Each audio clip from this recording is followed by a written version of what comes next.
Hello and welcome to the Feral Future Podcast, episode 3. Today, we are talking about the importance of intention. Intention is something very important in our lives. We do a lot of things with intention behind them. Things like starting a company, making food that we want people to enjoy, as well as a number of other things just in our day-to-day life. There's all kinds of ways that you can imbue intention and put energy into the things that you're doing, because why do something if it's not worth doing? Yes, I love that. Also, I want to say something. What I love so much about this episode is that Erik set it up completely on his own, which he does. He basically just tells me when to get ready. And he said, as we were starting, this is what we're doing today, and this is what we're talking about.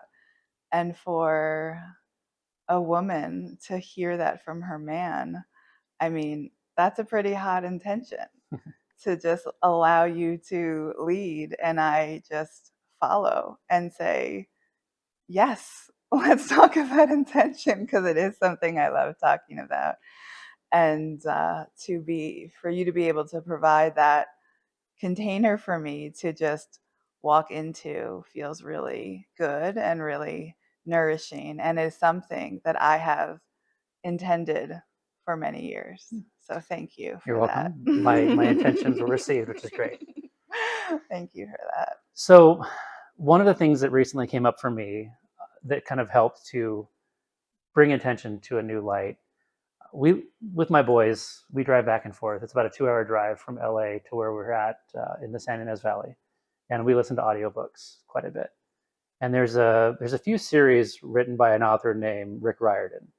And the idea, you might have heard of like Percy Jackson. It's kind of like a Harry Potter kind of a vibe, but essentially they're like the children of gods. They're like demigods. So there's a mortal parent and then this other god character that they had this child together. And so these kids have these special powers and all the adventures and things that they go on as they sort of like bridge the line between the real world that we know and sort of the fantasy world of gods and myth that they can kind of move between.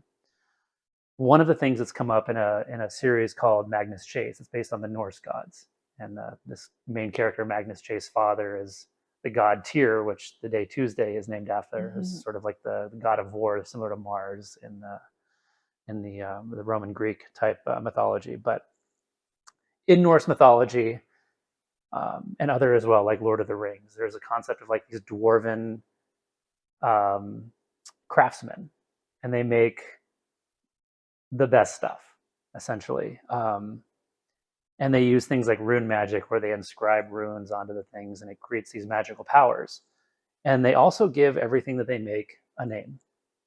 And the idea of something being worthy of a name kind of gives it a little bit more character, a little bit of soul. Things that are named typically they're not just inanimate objects. There's something about them that gives them something special. And that really kind of spoke to me in this idea of, I want everything I create to be at that level, to not only be something that I'm making, but something to be received with that understanding that it's not just a thing, it's something that I created with love and intention and heart and spirit, and all of these things went into this creation. It's not just a thing, it's something that I'm giving as a gift of myself. There's part of me within that, and I want to share that through. And it also has a lineage, for example, like if you've ever seen the movie Thor or heard of that, he has a hammer that's called Mjolnir, right? It's a dwarven made hammer, and it like nobody can lift it but Thor, and it can fly and has all these magical powers. Like that's what the dwarves do. And maybe we just haven't tapped into that yet. I don't know if it's true fantasy or reality, but we're going to try to find out. That's one of the intentions that I have, is to find out if magical items can actually be created. But to make things that are worthy of a name and to give them names, to know that like there's a spirit or a soul that's being imbued into this thing, and its properties may be minor, but it's there. And one of the simplest ways that I can kind of put this into, that we all kind of understand, is like the secret ingredient is love. Like when you have something that grandma makes or your mom makes, and there's just something about it that you just like, wow, like I go to a restaurant, I buy it from the store, it's just not the same. When mom makes it, there's there's that thing in it, and she'll say the secret ingredient is love, and that's intention. Absolutely. And I think that's something that we can all sort of work to, add that into our daily life. If you're going to be doing something, especially if it's for something, for somebody, a gift, something that you're going to consume, to really take that little bit of extra time to um, kind of have that feeling and that thought of how you want them to feel when they receive it or consume it, is really important. And and the last thing I'm going to say, because I know that you have a lot churning. No, I'm like so loving everything you're saying, and I'm like, tell me more. So the the final component that I kind of want to tie this in with is the idea of praying over a meal. Um, I think that concept, if someone's not religious, they might kind of scoff at that idea of praying over a meal. But to me, it's we're all sitting together to share this meal, and we're going to take a moment to be thankful, show gratitude, appreciation, and sort of acknowledge that what we're getting is not just something to eat; it's something that's actually going to fuel our body, mind, soul, and make us better than we were before we started. And so, I think that's a very kind of lofty idea of intention, very kind of magical, ethereal. But there's plenty of small day-to-day things that can do the same thing as well. And you, for one, have a lot of practices. We've talked about the things that we do on previous podcasts, things like waking up early and sun gazing and grounding, and there's any number of things that we do that have a lot of intention behind them. And so, yeah, why don't you give us a little recap of some of your favorite Wow. intentional practices? Well, thank you. This is beautiful.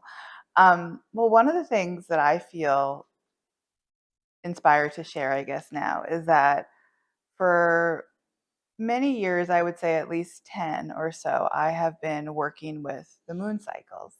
And the moon cycles are a really great way. And of course, like I've been doing this for 10 years. This has been going on from the beginning of time. I mean, this is how the moon has supported the world, where the new moon is a time for new beginnings and new intentions and planting seeds.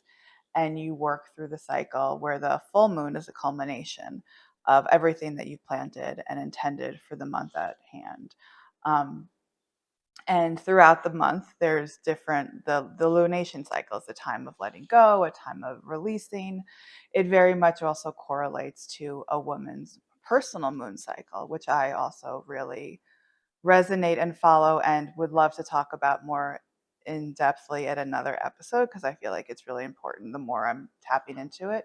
But the power of intention and how I've been working with it, and I feel like how most people have been operating very much in this like 3D matrix of like knowing there's something different, knowing that they can make their life better, and having this like positive intention, which is very much about thought, right?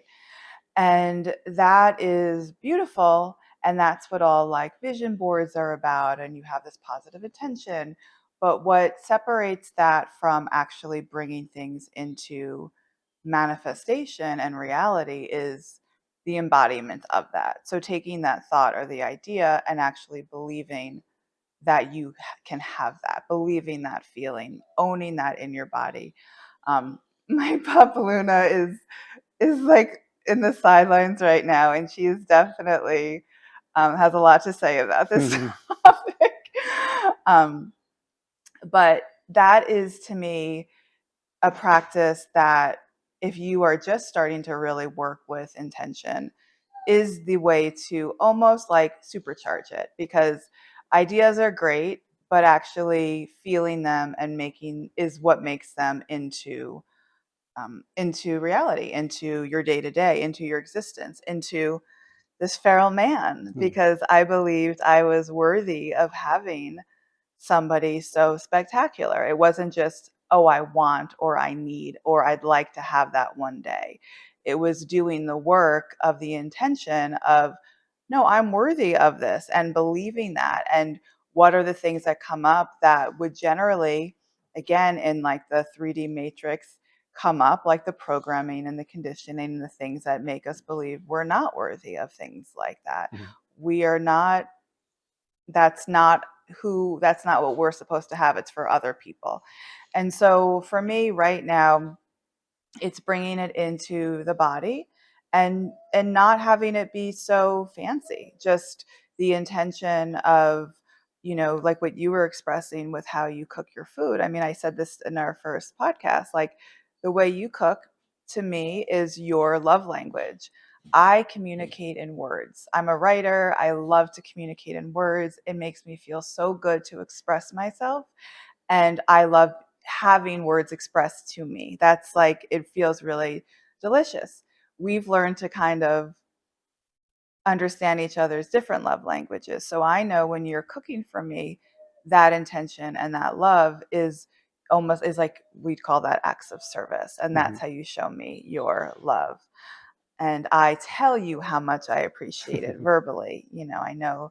And so yeah, so really I feel like the way intention now is with is with anything and everything. It's, we love our coffee ritual in the morning. We make that very intentional, whether we have it together and kind of get that kind of grounded for the day, or we separate and you go into your office and start taking care of what needs to happen, and I go outside with the animals and start working on my personal intentions, and I, like you said, I do the grounding with it, and I kind of connect to something that I love that feels really good, and I bring that into my body, and also have that as, something that's uplifting me and taking that energy with me for the day. So truly, I feel like it's, yes, I do a lot of things, and the more I the more I learn, the more I know it's all about, actually about less,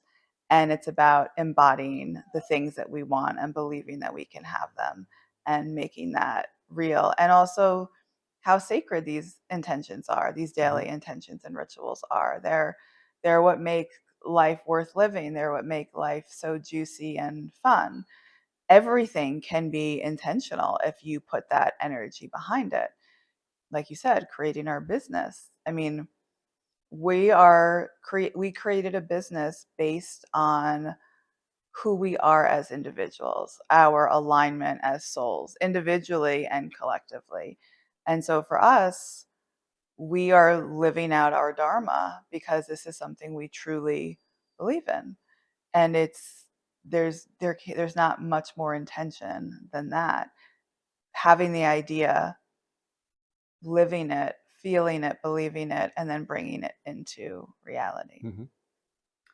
Yeah, absolutely. I mean, there's so much to unpack there. Um, but I think the big idea is really, no matter what you're doing, intention can be applied into it, and that can turn a mundane task into something almost spiritual, and sort of elevate all of your experiences to be from just something you have to do to an opportunity to really be present and feel all the things and see what kind of magic can come out of really, you know, being there and seeing the things. Um, something as, something as simple as, a lot of people go to Starbucks to get coffee in the morning, for example, and it's just this sort of routine deal where it's just like, you walk up, you give them your name, you give them your order, and it's just this real transactional kind of thing. And they're just doing their job. Kind of, they might like what they're doing, but it's sort of lost the charm because it's just, 1,000 cups of coffee a day. Like at some point, it just loses its magic. But if you can take that extra second to kind of look them in the eye and like, hi, and say their name, how you doing today? And just watch what happens. And they're going to be seen as a person as opposed to just this order taking robot. And that split second, like, try it and see if your Mhm. coffee tastes better because of that. I mean, it's something as simple as that. And then you can extrapolate that out to how you do your commute. Is it just, I'm just getting to work, or are you going to take the time to maybe listen to a podcast, or um, find something new that you maybe are interested in doing? Maybe you want to get into windsurfing and you just don't know anything about it. So you're going to take the time to listen to something that kind of covers some of the basics. I don't know. take that opportunity of that time and space to, get yourself out of the normal routine and find something inspirational and new. And again, just watch what can develop from that, because um, there's really this sort of idea of the subconscious mind creating and manifesting reality. And when we're not tapped into the present moment and just sort of letting things go, um, that's in this like idea of you're in your fate, right? Where things are just going to happen. You're really not in any kind of control or have no sense of direction. It's just sort of happening to you, and you're just sort of going along. And it might be okay. It doesn't have to be bad, but it's certainly not going to have the same flavor and spice and excitement as your destiny, which is, I want this, I need this, I would really like to have, more information about this, or this inspires me, or I'm, this looks really neat. And what can come from sort of allowing those things to come up, and the opportunities that will then come out of your life through just that simple act of, I'm gonna turn on, instead of my same old playlist, I'm gonna try something new. Mhm. And what will you find? What will the universe give you that will perhaps open a new door that takes your life in a whole new direction? Yeah, absolutely. What else should we talk about with intention? Ask me a question. So you have an interesting intention that you do regarding the days of the week and the colors of the clothes you Oh wear. yes, that is true. And I want to say that this is one of the things that I did right off the bat that captivated you. Mm-hmm. So for again, I've been studying this this stuff makes me so high. Like I love the idea of living out our best life possible. The idea of discovering oneself and being the best version of you. The idea of seeing your blocks, seeing your challenges and seeing your gifts. Like it's just so fun and beautiful and exciting, and there's so many things that I love that just kind of keep me in that flow of just wanting to learn and understand the world more and myself more. And one of the teachings I learned several years back was about, actually it's a Rudolf Steiner teaching, and it's about the colors of the week, or excuse me, the days of the week connecting to different colors of the week. And the days of the week connecting to different colors of the week, connecting to different planets of the week. Right.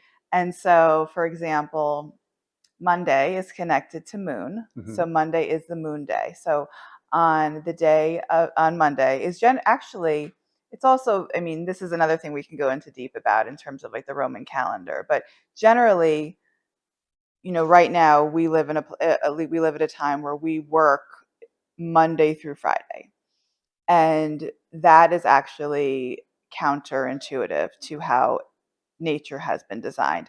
Monday, Moon Day, is a day of rest, a day where you do very little, a day where you kind of recalibrate and realign because you're working with Moon's energy, and which is more yin and more feminine and more like in flow. And so actually Saturday, Sabado, and Sabbath day. Sabbath Mm-hmm. day is a day of, and Saturn day, Yep. Saturn, which is a day of doing and structure and very masculine and very much yeah, structure and timing and boundaries and control, is a day of actually action. So the idea that we work on Mondays but that we don't work on Saturdays is actually really out of alignment. And it's, if you just look, tuned into yourself, do you have energy on a Saturday? Saturdays are like so much fun, you're like out and about, you want to do things. That's a day to actually put energy towards, work or creative endeavors. Where Monday ideally is a day more of rest. In association with the moon, it's a day of, let's say, cleaning, hand washing things, touching water, being in water, taking baths, honoring one's rhythm. And so I wear white on Mondays to kind of honor that. and it connects to Mars, which is Tuesday, and I wear red, and I go through the whole week. And one of the first things that Erik, when we met, how did we get into that right off the bat? Well, I had sort of inadvertently realized I didn't understand where the days of the week's names come from. So Oh, and I obviously, was wearing stone. yeah, you were talking about Yes, the rings on your because the fingers as rings well. on the fingers connect Yes, as well. right. Yes. But yeah, so I didn't quite understand where the names of the days of the week come from, right? So obviously, Saturn, Sun, and Moon made sense to me, but what was Tuesday, Wednesday, Thursday, Friday all about? Like, I didn't quite understand where they came from. And so I started looking into it. And so, as I said earlier, Tuesday is named after the Norse god Tyr, and in the Latin or Roman, it's Mars. Mm-hmm. And so those two polytheistic religions sort of overlap with this war god being Tuesday with their own different name. And then Wednesday, we spell it, it's Woden's Day, Odin. And in the Latin, it's Miracles, which is Mercury Day. Right. And Mercury is generally, it depends on like what astrology, but either yellow or blue. Hmm. And so those are the two colors that support that. And it's like for Wednesdays are great days for communication. I always used to like schedule like important meetings on Wednesdays to support that. Continue, because I love how you do it with the gods. Yeah. So then Thursday is Thor's day, so Yeah. it's after Thor, and in the Roman, it's Jupiter Day. Jupiter Day, which is about expansion and abundance and prosperity. So good, yeah. So and purple is the color connected to that. So we actually got Luna on Jupiter Day, so she has a purple leash to kind of honor that. And with Jupiter, it's kind of like whatever you're kind of in that mode, like it's going to expand whatever you're feeling. So if you're feeling like really good and happy and abundant, and it's going to kind of expand that type of energy. So that's Thursday purple. So be intentional on Thursdays, especially. Huh? Very intentional on Thursdays. And then Friday, everybody's favorite day of the week, Yes, is also Keri's favorite day. It's Venus Day. Venus Day. Or Freya. Freya, the goddess, the Norse goddess. The Norse god, yes. Yeah. Freya and Venus is the planet of love and beauty and harmony. And one of the things I've been doing besides wearing blue, again, blue, it's blue or green depending on the astrology. So I kind of honor both. I was told to wear blue on Fridays. So I've been wearing light blue on Fridays. I started doing that first. I started just wearing light blue on Fridays, and I've been doing that for 10 years. And what else do you do on Fridays? Have flowers in the house.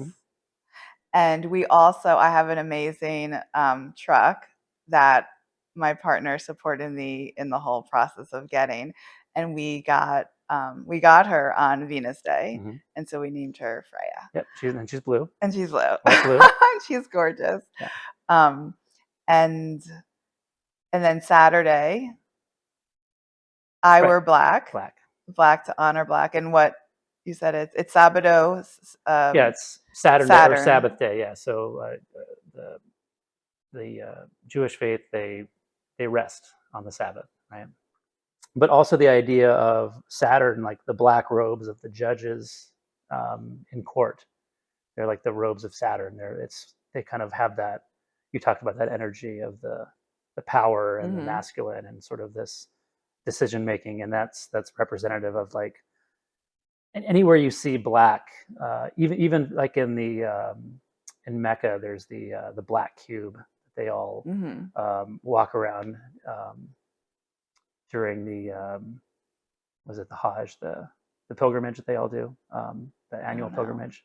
But yeah, they circle this black cube as part of this ritual, and it's very Saturnian in terms of like they become the ring around the black cube, which is all this underlying archetypal knowledge and wisdom that's sort of been it's amazing through, absolutely. And it all connects to the your fingers as well. So each finger represents a planet as well. And one thing that I've been taught, and my beloved teacher Guru Jagat taught right off the bat, was never wear rings. This is your Saturn finger here. And you don't wear rings on your Saturn finger. It just, because it's very counteractive. And because Saturn already has rings. So you don't want to add more rings. It's kind of like a constriction. So if you have rings on your Saturn finger, I would say take them off. Just find another place for them. I have this amazing ring. I call it my Mary Magdalene ring, and it only fits on my Saturn finger. So now I'm wearing it like as a necklace. And then Sunday is the sun, so yellow Yellow or gold, right? yellow or gold.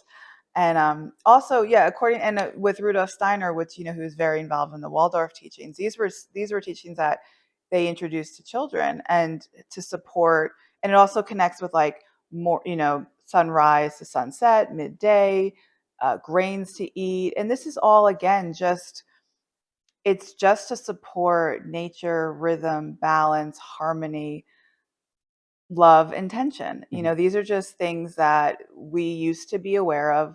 Very few are aware of now. They're very important to us. They help us make each day more meaningful and bring it, more attention and love.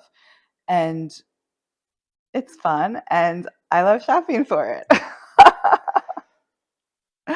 Yeah, it's really interesting, and not to get like too deep in the conspiracy side of it. Like, we've both studied religion somewhat. I don't think we're religious, but we definitely consider ourselves spiritual. But what I like to say is that when you start looking at really the core teachings of all the different religions, there's this massive overlap in the middle, and I feel like that's where the real truth really lies. And what really upsets me is that, like, how much religions focus on their differences as opposed to their similarities, which causes so much strife. And and they're pretty well. Regardless, at the end of the day, we still worship the planets. The planets control our lives when you realize that they're the days of the week. Like you may think astrology is silly, but at the end of the day, it absolutely controls your life because you're living your calendar days based on these names you didn't realize were actually just the planets. Yeah. And that's okay.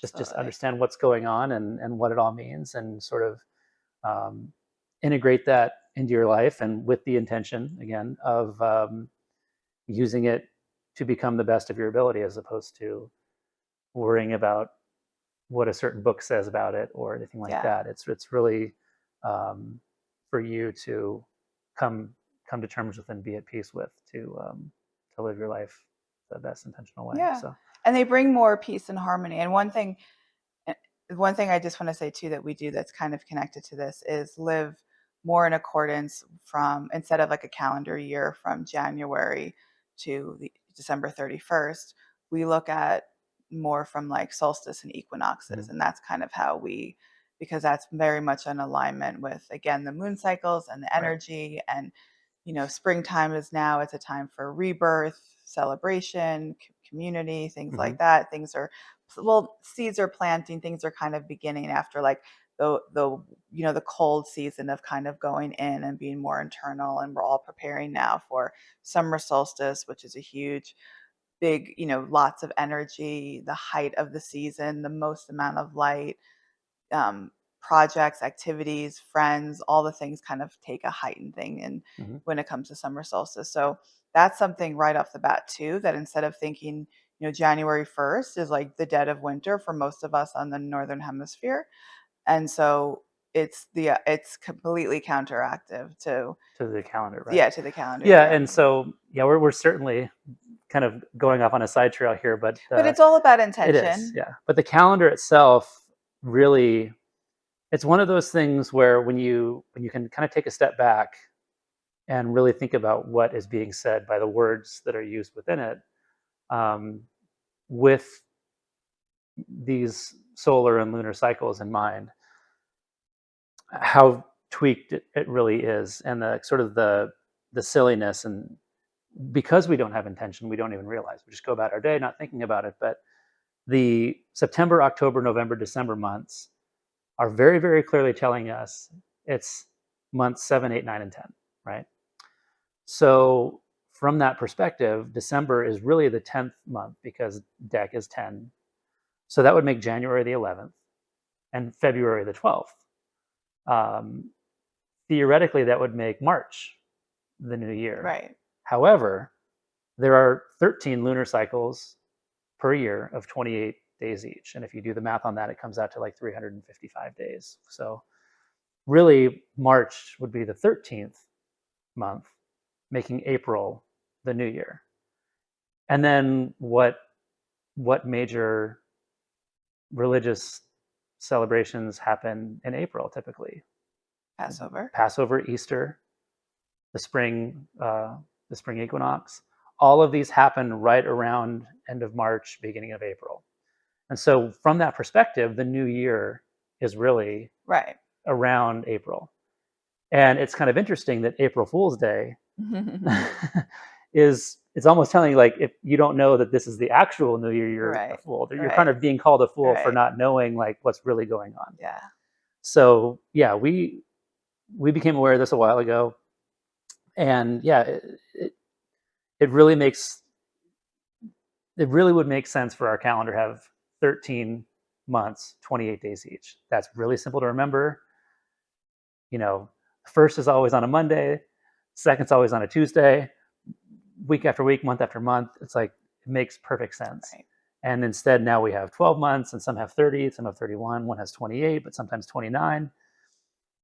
Where's the intention there? Right. If the intention is to confuse and to convolute and to separate us from these natural Exactly. cycles that are really dominating our lives, and if you just take a minute to step back and look at what's going on, you can't help but notice it. And um, yeah, I think one of the intentions as well that I wanted to mention is that humanity has sort of moved itself away from nature to feel like we're separate from nature, like society is separate from nature. And it very much is, because we've been separated from that natural connection.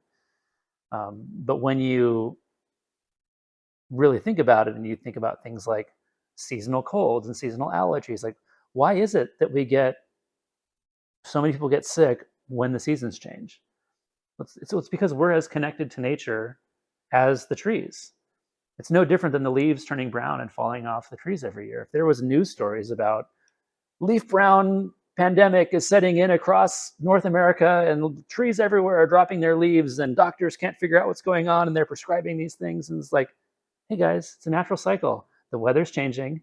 They're going into a different state. They're dropping their leaves because the light is going dark. It's getting cold. It might even freeze, so there's not going to be as much water. So they're pulling everything back into their trunks and reserving, and they're letting all this stuff go. It's going to fall on the ground, and over the wintertime, it's going to break down and nutrify the soil. And then when the spring comes out, sure enough, it comes back up.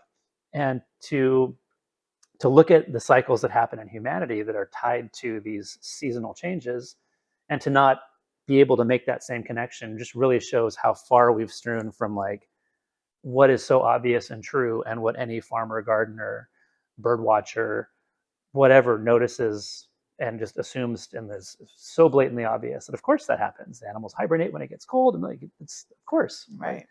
But yet when we as humanity look at ourselves, it's it's turned into all of these things that are just so not connected to the And nature that also we're very part of. fear-based. Absolutely. Yeah.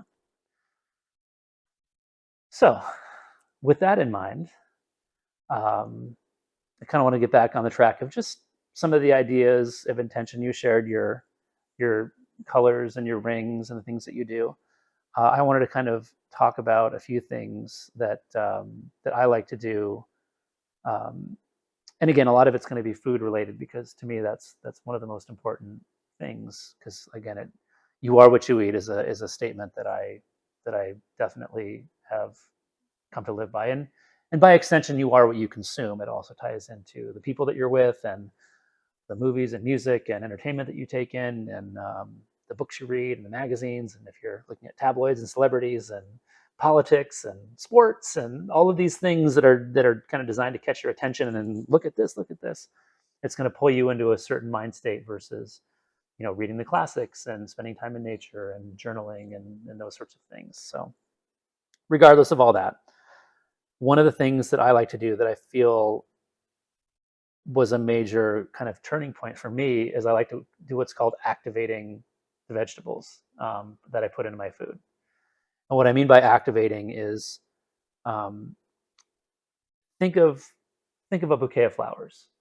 You want to put it out on your table and have it brighten the room with its beauty and the smell and you look at it, enjoy it, and maybe the emotions that it brought up by whether it was a gift. Like there's all of these things that kind of flowers have that carry with them. Why not do that with our greens as well? Mm-hmm. We buy them at the grocery store, we throw them in the fridge, and take them out and just chop them up and cook them. And they're not given that same sort of appreciation and love and intention that flowers get. And there's no reason they shouldn't get exactly the same. We're going to eat this stuff. you know let's give it a chance to be celebrated and appreciated, and let it kind of come out of dormancy and activate and be alive, and uh, be metabolized, and all the juices are flowing, as opposed to being locked down and stored away for a better time. So what I like to do is pull my greens out well before I'm going to cook, rinse them off, put them in, cut the bottoms, give them a fresh stem, put them in water, and give them light so they can warm up, they can get some light going, and sort of reactivate and re-energize. Yeah. And I really strongly feel that when that goes into the food, there's a vitality and a life force energy that's present, that's not there if I just pulled it out of the fridge and just cooked it right away. Absolutely. And even if I go to the farmer's market and they never go in the fridge at all, I still want to give them that time, because they've been wilted, they've been sitting out there, they've been cut off from their roots, they've been transported. Even with the sort of most loving care and intention by the grower seller, they're still, it's up to me to show them that, like, look, I appreciate you, I want you to be at your best before I consume you, because I want to take in everything that you have to offer, with you at your best. And so one thing, I really started doing this when I was into juicing, and I found that when I would juice kale, um, if I juiced it straight out of the fridge, I would rinse it off, of course, clean it. But if I just put it straight into the juicer, um, compared to when I let it sit out in the sun for a while with fresh water for maybe half an hour, the sort of pungency and smell and um, just the vibrancy, the kind of they call it turgid, that kind of like, you could tell that the cells were filled with water, and they were, had this really great kind of strength and vitality to it. And when it would run it through the juicer, it would, have this really bright smell that wasn't there if they came straight out of the fridge. And so the idea of, like, the juices are flowing, they're active, they're available, they're accessible, goes a long way. And also just cooking in general, like the idea of cooking something to make it the best that it can be, especially for people who have, consideration to animal welfare. The animals that we eat are not necessarily treated well. But I feel we can still, at the end of the chain, take the time to honor that animal by putting love into the food and making it taste as good as it can, so that, like, we are making that animal's life, its sacrifice, worthwhile, as opposed to just, you know, under seasoning and overcooking something and just sort of getting it down, is, like, in no way honoring that animal. In the same way, fast food, for example, like, there is zero intention in fast food. There's very little intention in restaurant food. It really has to be done at the home level, unless you're cooking with somebody or going to a restaurant that kind of takes the time to do these sorts of things, to really um, elevate and put that love into the food. Yeah, I love that. I mean, I know that that's what you're about, and I find it to be so beautiful, and it really does make a difference. The activation of the vegetables is incredible, and you can see them literally come to life Mm-hmm. in a way. They have more light and vibrance Mm-hmm. than I've ever seen, and I really do appreciate, the honoring of the animals, because we are eating flesh and blood, and to take that in is in a way that actually becomes the medicine that we're seeking, versus making us more ill or unwell from Mm-hmm. taking in, hormones and stress and cortisol and things like that. That's not what we are. There's definitely no intention in that, like you said. And I can't wait to share more about our vision of how we see our full on production and facility and plant with everything that we want to do with Feral Future and Feral Foods. Because when you talk about that, Eric, it's like, it's like my whole system just completely relaxes, and my heart is so open, and it's so pure, and it's so what's possible. And I feel like if everybody has that opportunity to one day eat in the way that you want to create, there's no way we can't all be so much happier and healthier. So I am really excited to share that eventually. It's a little bit premature Mhm. right now. However, like what you're saying, like, and I'm so glad you brought this episode up. I love talking about intention. It makes me feel even more proud of like our life and the things that we're doing together, because everything we do, really, we do it with that type of thought and care, because we want to make our lives better, the lives of the people around us better, and of course, the lives of the people who now Mhm. are connecting with us, because we do have some really big intentions for Feral Future and how to play a supporting role in making humanity a lot better off than it is currently. And I feel so honored and blessed to be with you on this journey of the stuff that we are looking at creating together. And I can't wait to see how our additional Mhm. intentions and what kind of comes to life with it, and continue to share this. Yeah. Yeah, they say if you want to change the world, you have to start by changing yourself.